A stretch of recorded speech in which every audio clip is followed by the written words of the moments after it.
Cześć, witam Was moi drodzy w kolejnym odcinku smakowitych dań i zapraszam dzisiaj na placki z mascarpone z dodatkiem borówek amerykańskich, czyli smakowitą propozycję idealną dla wielbicieli obiadów na słodko.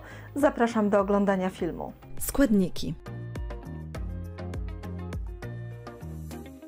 Do miski przekładamy jajka, dodajemy serek mascarpone, wlewamy mleko i wszystko miksujemy do połączenia się składników.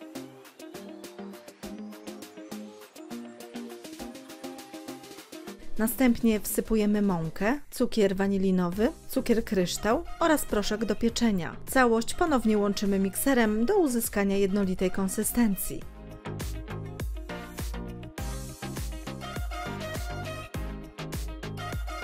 Na końcu do ciasta wrzucamy borówki i wszystko delikatnie mieszamy łyżką.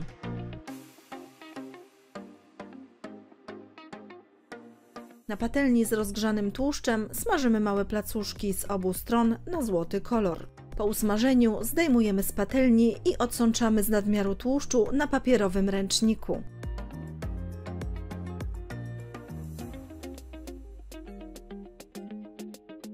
Gotowe placki posypujemy cukrem pudrem.